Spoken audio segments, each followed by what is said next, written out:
Every day, it seems, they give us something new about how the police force has turned into a worse organisation than it was the day before, which is hard. This is unbelievable. Met Police asked hundreds of retired officers with misconduct records to reapply for their job in a bid to boost their numbers. What is it? They just can't get anybody.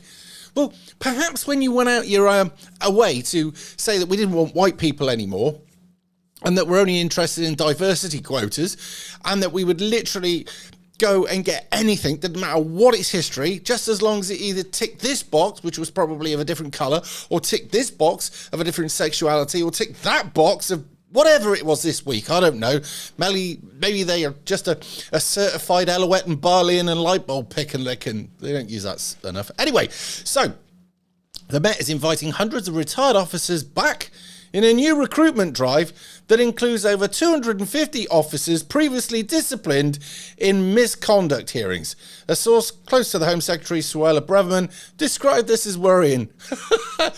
What sort of disciplinary hearings were they? Now, let's look at this from two sides of the coin, right? If these people have been done for offending wokeism, right? Say, for instance, they might have misgendered somebody, or I don't know, maybe they called somebody, I don't know. You get the idea. It could be anything these days, anything that offends the fuckers, right? But if they've done one of these things, right, and that's pulled on somebody's Pilsner, and the woke people went after them and fucked their career up, and now they're going, well, actually, that person had an impeccable career before they misgendered that fucking pillock that turned out to be an absolute wazzock. Maybe you could go at that and go, yeah. But what if these were the grippers of the force, or the ones that were sex pests or stuff like that? Do you really want them back? What about if these were the ones that were taking drugs off criminals on the streets and them not making it back? You know, these sort of people, do you want them back in? Now, some people might say, you can't pick and choose. Yes, I fucking can. I'll do whatever they like, right? Because that's how it is. Look, if this person over here actually spoke the truth, but offended somebody and got booted out, that's a whole world different to if this person over here was an absolute fucking criminal and they had to get rid of it. But unfortunately, they haven't got enough bums on seats at the moment. I'd say that was a problem. But let's have a little look through.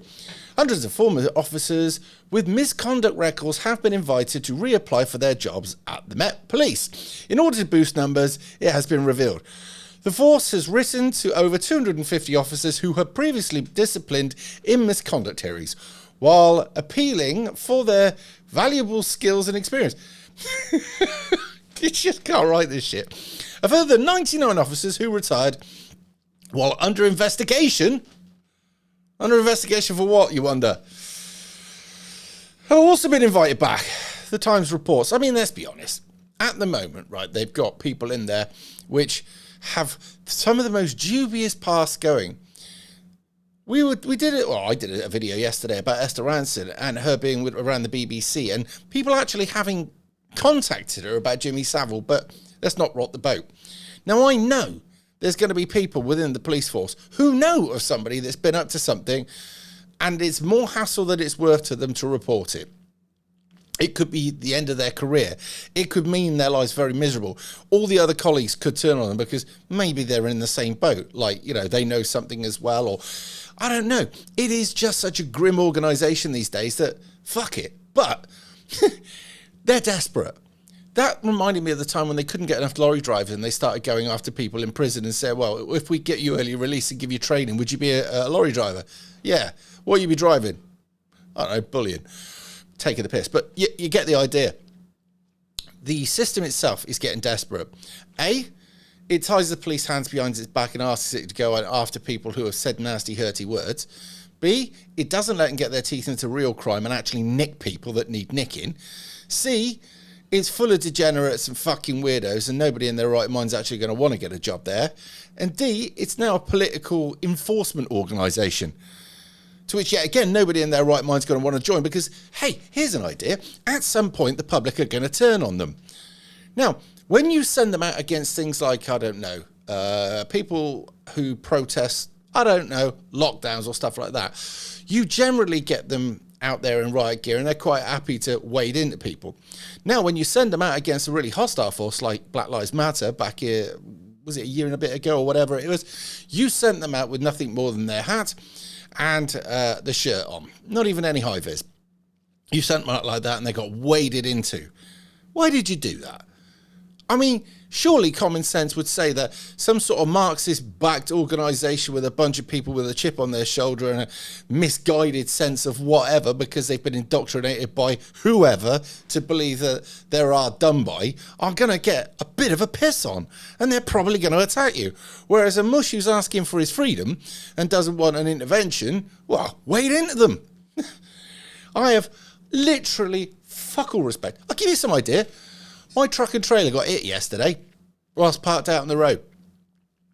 So I come back to my truck and my trailer. It's a fucking great 16-foot Eiffel Williams on the back of it on a pickup, right? And I come back and I'm like, I parked that straight. Why is that not straight? Anyway, I went around the back. Rear light's been done.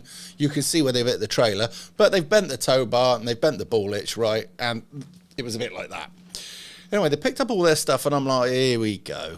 So I get in touch with the police because I'm going to need a number to give to my insurance. Do you think that when you called 101, they weren't interested? No. I mean, they put the phone down first time, right? The computer did. And then it was really, really a broken signal, so you couldn't get through to them. And can you just go online? So I thought, I'll go online. So I went through, and there's nothing to say there that your vehicle has been hit and run. Nothing. However, I kept going and I went through different things. And in the end, the best I could say is that the vehicle had been involved in an accident where nobody had come forward. I left it like that and I got a crime number. We're not interested. That's crime we can't be bothered with. Anyway, turns out that there are uses for Facebook. I did put the fact that it had happened out there on Facebook and people came forward. And as a consequence, believe it or not, a garage that I go to, right? One of the garages I go to, it was, and I can't give any more details, it was a family member, an old dear, bless her. And apparently they put a note on the windscreen and it was blowy yesterday, it had blown off. So there are some good people, but the community worked together and yes, they've taken the vehicle away and it's going to be repaired. So that's a kind of nice thing. That gives you a bit of a hope for, you know, the community, which is nice. But the police were absolutely no use. Now, that could well have been a hit and run with them, no intention of ever doing the right thing. Truth is, they were honourable people, and thank you very much. But yeah, can you imagine? Where would I be stuck? I'd have to make a claim, wouldn't I? No help from the police. I'd end up, and it'd be one of those things, if there was CCTV around, it's not for that, or it's not working that day. But you can bet your backside that if you parked on a double yellow, that CCTV would be working, wouldn't it? Do you see what I mean here? I don't like the police because they're not there for us. They're there against us. And that's what I feel. So there it is. But now you're just going to literally go through the dregs of what you've already fired out the place just to try and put a few bums on your seat. I can't see anything going wrong here. Is there anything more in this? Because it just, although the Met insist all candidates will be fully vetted, the scheme is already raising concerns about the background of at the force, which has been hit by repeated scandals involving officers in recent years. I'd say so, wouldn't you? 2021, serving WPC cousins carried out a rape and murder of Sarah Everard. Yeah, that was really bad. It's consequently jailed. While Officer Jens Jaffer and Jamie Lewis were each sentenced to 2 years and 9 months after sharing pictures on WhatsApp of murdered sisters. Ugh. Jesus, how dodgy are these people? PC David Carrick is due to be sentenced after pleading guilty to 49 offences, including 29 counts of rape. What? I mean, where are they getting these people? What do they go to? The sex offenders wing of the local fucking Nick? Excuse me, when I was in prison, right, down on the Rule 43 there, I think they were called, and I think it got changed to Rule 45 for them, and I don't know what it's called now.